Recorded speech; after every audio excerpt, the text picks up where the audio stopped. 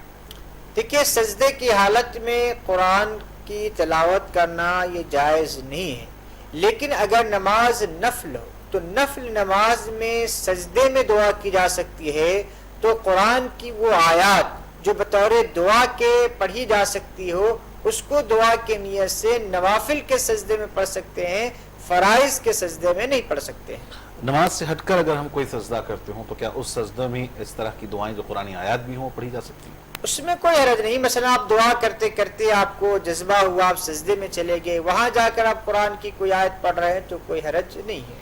ایک اور اہم سوال ان کا یہ ہے کہ کسی مسجد میں انہوں نے نماز پڑھی تو 3 رکعت کے بعد امام نے نماز ختم کر دی، بعد میں بہرحال 1 رکعت علیحدہ سے انہوں نے پڑھائی، بہرحال وہاں پہ کچھ کنفیوژن سا ہو گیا، لوگ جو تھے وہ جو بعد میں آئے میں سمجھتا ہوں کہ وہ کنفیوژن کا شکار ہے، تو کیا ایسی صورت میں نماز کو دہرانا پڑے گا؟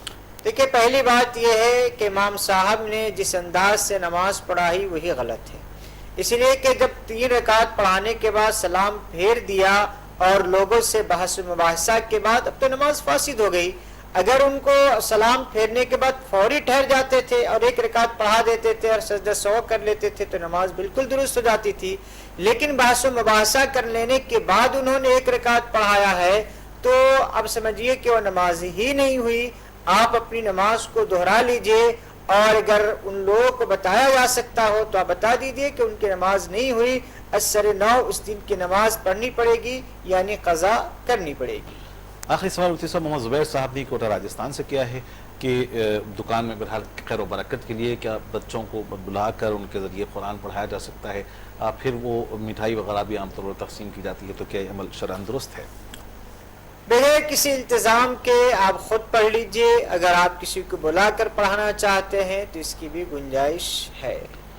ناظرین پروگرام راہ ہدایت کا یہیں پر آج وقت ختم ہونا چاہتا ہے۔ ایک مرتبہ ہم تمام ناظرین کی اور ساتھ ہی ساتھ مفتی محمد شوکت ثنا قاسمی صاحب کے مشکور ہیں کہ آپ کے سوالات اور مفتی صاحب کے جوابات نے پروگرام کو رونق بخشی ہے۔ انشاءاللہ آئندہ بھی اسی طریقے سے ہم پروگرام راہ ہدایت لے کر حاضر ہوتے رہیں گے۔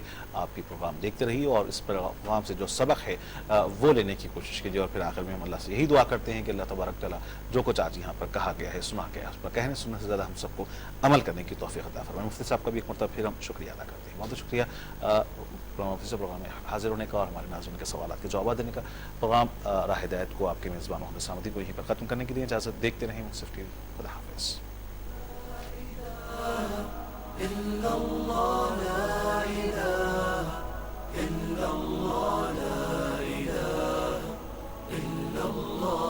ما لنا رب سواه